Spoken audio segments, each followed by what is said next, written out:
नमस्ते प्रणाम। हम आप सबके भाई सुमित द्विवेदी आप सबसे निहोरा करतनी एगो आग्रह करतनी जे भी देखे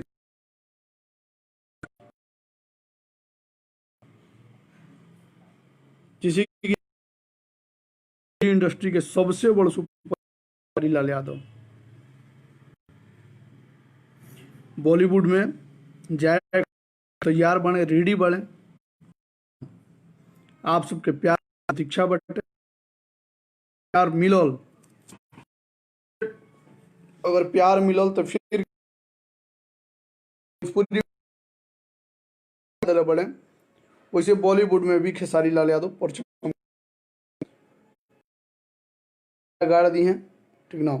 तो आप निवेदन बा कि ये लाइव के ज़्यादा से ज़्यादा शेयर करी और ट्विटर पे 25 मई कहते सॉरी 25 जून के ट्विटर पर hashtag support Khesari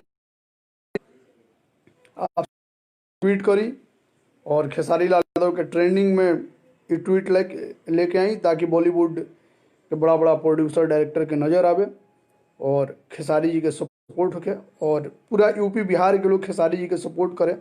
UP Bihar Jharkhand जहाँ जहाँ भी सुना था, देखा था, यूट्यूब, फेसबुक, ट्विटर, इंस्टाग्राम, जौना भी माध्यम से देख रहा बा, जहाँ से भी देख रहा बटे, आप सबसे निवेदन बा देखिए खेसारी लाल यादव खातिर ना भोजपुरी इंडस्ट्री एगो बिहार देश के गौरव भोजपुरी।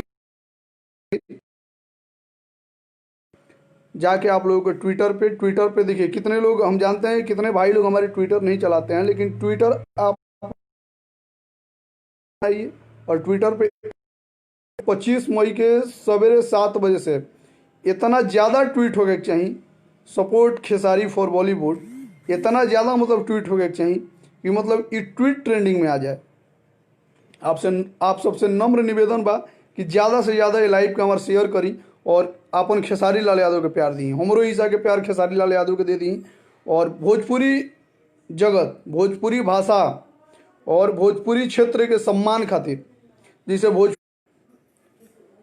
जैसे भोजपुरी में खेसारी लाल यादव परचम लहरैले बड़े अपना कलाकारी के, अपना अदाकारी के और अपना मेहनत के बदौलत, जैसे भोजपुरी इंडस्ट्री में एगो अपन अलग जलवा कायम कैले बने।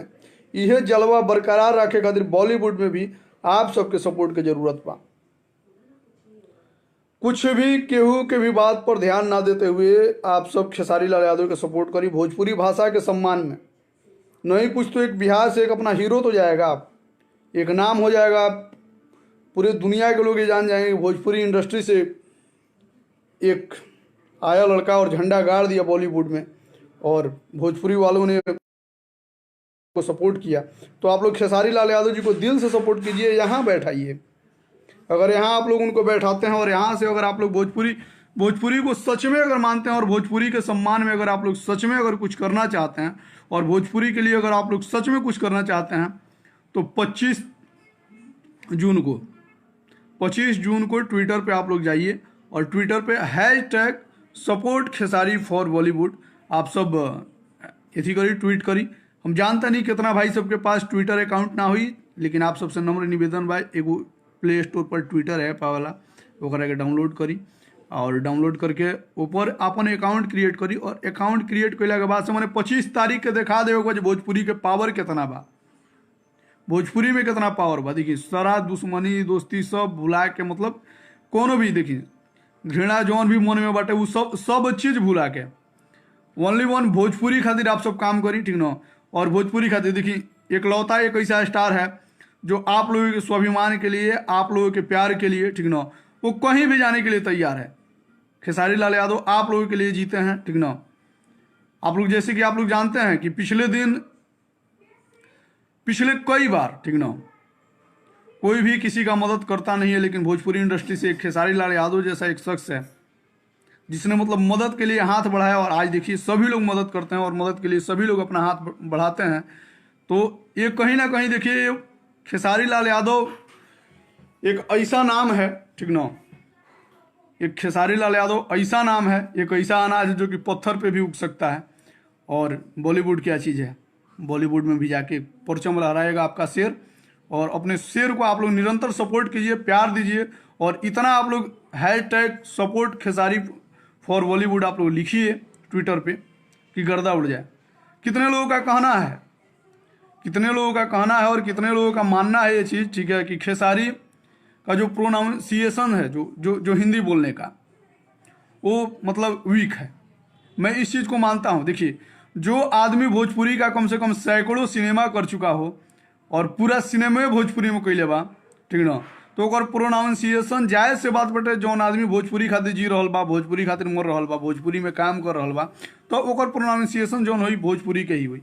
और बॉलीवुड खातिर आज बॉडी देखी ना, बॉडी देख रहे हैं, बॉडी देखिए, एक्टिंग देखिए उस आदमी का दरिया दिली देखिए आप लोग, और उस इंसान को सपोर्ट कीजिए। वो इंसान सब चीज़ कर सकता है। Everything is possible for Khesari, सब चीज़ संभव है खेसारी लाल यादव के लिए, ठीक ना। आप लोग सपोर्ट करके तो देखिए अपने भाई को, अपने बेटा को, अपने भाई को इतना ज़्यादा सपोर्ट कीजिए, अपने स्टार को इतना सपोर्ट कीजिए लोग, अपने बिहार के एक लाल को इतना ज़्यादा सपोर्ट कीजिए लोग कि भोजपुरी इंडस्ट्री से बॉलीवुड में जाने के बाद भी भोजपुरी इंडस्ट्री का ही परचम वहाँ पे लहरेगा, भोजपुरी इंडस्ट्री का ही परचम वहाँ पे लहराया जाएगा, ठीक ना। और इतिहास याद रखिएगा कि भोजपुरी इंडस्ट्री से कोई स्टार आया और बॉलीवुड में भी आके आज अपने स्टारडम का परचम गाड़ा हुआ है। जैसे कि भोजपुरी इंडस्ट्री में सबसे बड़ा सुपरस्टार खेसारी लाल यादव को रोलिंग अपन प्यार दे के बनैले बनी, वैसे ही आप सब बॉलीवुड इंडस्ट्री खातिर भी तैयार बने खेसारी लाल यादव। आप सबके बस इंतजार बता, खाली आप सबके सपोर्ट, आप सबके आदेश के, आप सब आदेश करी खेसारी लाल यादव बॉलीवुड में जाइए और एक से एगो ना 1000 का बदला लेके आई हैं। जितने लोग वहाँ पे लॉबी के शिकार होते हैं, ठीक है, नेपोटिज्म का शिकार होते हैं, ठीक है, देखते हैं खेसारी को कौन दबाता है। खेसारी एक ऐसा इंसान है कि हर एक चीज सहने का उस इंसान के अंदर क्षमता है। ये चीज़ आप लोग भूल जाइएगा, ठीक है। खेसारी के आप लोग फैन हैं कि नहीं है, मैं ये नहीं जानता हूँ, और मैं ये भी नहीं जानता हूँ कि मैं खेसारी का फ़ैन हूँ या नहीं हूँ, लेकिन इतना मैं ज़रूर जानता हूँ कि खेसारी लाल यादव भोजपुरी इंडस्ट्री का सबसे बड़ा सुपरस्टार है। अभी इस बात को नकारा नहीं जा सकता है। आप लोग खेसारी लाल यादव को सपोर्ट कीजिए और खेसारी लाल यादव को बॉलीवुड में भेजने का आप लोग कार्य कीजिए, ठीक ना, और अपने बेटा को सपोर्ट कीजिए ताकि खेसारी लाल यादव जाके बॉलीवुड में भी अपना परचम लहरा के आए। तब तक के लिए धन्यवाद, love you, all of you, thank you. आप सभी भाइयों से नम्र निवेदन है कि प्लीज़ इस लाइव को ज़्यादा से ज़्यादा शेयर लगाइएगा, और जितने भी मेरे न्यूज़ चैनल वाले भाई हैं इसको अपने चैनल पे अपलोड कीजिए, ठीक ना। और देखिए कि कितने लोग चैनल पे अपने अपलोड कर लेने के बाद से कॉपीराइट लगा देते हैं। उन भाइयों से नम्र निवेदन है कि भैया प्लीज़ रो कमाई दूसरों की भी कमाई दी, ठीक ना, ये लाइव अपलोड होके दी हर जगह, ताकि अपना भोजपुरी के शान, अपना भोजपुरी के गौरव खातिर, ठीक ना, अपना भोजपुरी भाषा के मान सम्मान खातिर आज दिखा दिया जाओ कि बॉलीवुड में भी एगो अपना भोजपुरी के लाल गोइल और यहाँ से परचम लहरा के आई, झंडा गाड़ के आई, ठीक ना।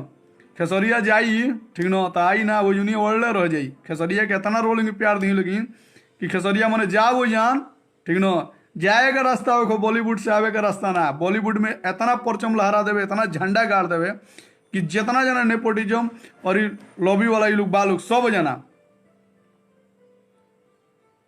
दहशत एगो कायम हो जाओ। जो तेरा एल्बम के दुनिया में खेसरिया के नाम से दहशत बा, ठीक ना, भोजपुरी इंडस्ट्री में जैसे भोजपुरी के सबसे बड़का सुपरस्टार खेसरिया बा, ठीक ना, वो सही होकर के बड़का सुपरस्टार बनैले रही। लेकिन